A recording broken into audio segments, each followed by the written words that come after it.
Cryptocurrency mining is the process in which transactions between users are verified and added to the blockchain. The blockchain is a public ledger that holds the records of every transaction. When a user wants to send a payment, or in some cases an item or service to another user, it requires solving a complex equation. These equations are then solved by various computer hardware known as miners. At least this is one purpose and form of mining. Cryptocurrency is an ever-evolving industry with new technologies and ways to interact with the blockchain. The point being that this is just the basics of crypto mining and not all-encompassing. A coin that can be mined is known as a proof of work coin. This is a term used in opposition of proof of stake, where transactions are validated by stakeholders. Stakeholders are people who own a certain amount of the currency and lock it in a wallet to validate transactions. While proof of stake is becoming more viable thanks to advances in technology, it is generally considered more vulnerable to what is known as a 51% attack. A 51% attack can be executed when a validator owns more than 50% of the total volume of the coin. This doesn't mean, however, that proof of work coins or mining isn't vulnerable as well. A mineable coin can suffer a 51% attack if someone controls more than 50% of the hash power. The hash power, better known as hash rate, is the measurement of the mining hardware's ability to complete equations. More exciting than that is that it is also the measurement of how much money a miner can potentially earn. The two most important metrics for mining are hash power and power consumption measured in watts. Mining hardware requires power, and power costs money. Depending on the miner's choice, this cost can be upfront in the case of solar or recurring in the case of buying from their power company. Either way, the goal is to keep your watts low and your hash rate high. Before investing into mining, you want to calculate both of these metrics. This brings us to mining hardware. There are currently 4 types of mining hardware: ASICs, GPU, CPU, and more recently, FPGA. ASICs stands for Application-Specific Integrated Circuit. ASICs are developed for a specific algorithm. Think of the algorithm as the language used to communicate between the miner and the blockchain. The most popular cryptocurrency mined with ASICs is Bitcoin. ASICs are typically the most efficient use of power versus hash rate. However, ASICs present unique challenges for miners as follows. ASICs will only mine one algorithm, meaning if the particular algorithm changes, the hardware becomes useless. Additionally, ASICs have no resale value, meaning when upgrading hardware in most cases, the miner will not be able to recoup any cost of the hardware. Finally, ASICs are primarily manufactured by one supplier. This presents a unique problem for both miners and the coins. For miners, availability comes after the supplier has filled their own farms, and for the coins presents a possible vulnerability in the form of the aforementioned 51% attack. GPU stands for Graphics Processing Unit. GPUs have multiple uses outside of mining and include content creation, artificial intelligence, and of course, gaming. As such, GPUs have multiple manufacturers and larger availability to the public. The most popular cryptocurrency mined with GPUs is Ethereum. GPU mining supports multiple algorithms, meaning if the coin you are mining fails or becomes unprofitable, you can move to another coin.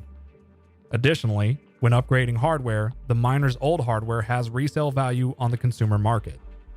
The downsides of GPU mining include need for additional hardware and software along with a constantly moving market to stay educated on. CPU stands for Central Processing Unit and is utilized in almost all technological applications. This means that there are multiple manufacturers and greater consumer availability. The most popular coin mined with CPUs is Monero.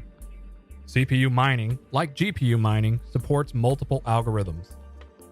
However, CPU mining presents unique problems for miners due to the amount of CPUs able to run per rig. Both space and additional hardware per rig means the ROI, or return on investment, is typically longer than other hardware.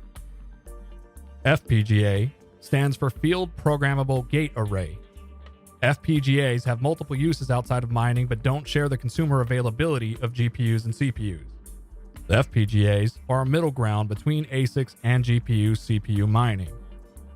They support multiple algorithms, have resale value, and provide good efficiency. However, the barrier to entry is going to be the miner's knowledge of computers in general, That, along with the availability, deters a majority of miners. Every hardware option requires software to start hashing. Sometimes referred to as a miner, the software can be confused with the owner of the hardware. For this video, we will reference it as software. Each piece of hardware requires different types of software. ASICs will typically run proprietary software with open source options being scarce. GPU and CPU mining, however, can run on multiple operating systems including Linux, Mac, and Windows. Most miners choose to use specially designed operating systems for mining including EthOS, HiveOS, and Simple Mining. When starting out, hobby miners will use Windows with easily obtainable software downloaded from places like GitHub. For more details on the specifics of how to mine, check the description. Mining requires a lot of hardware to complete the work sent from the blockchain. This brings us to pools. Another piece of software run by various miners to combine the hash power of multiple miners into one. When mining to a pool, the miner will submit shares.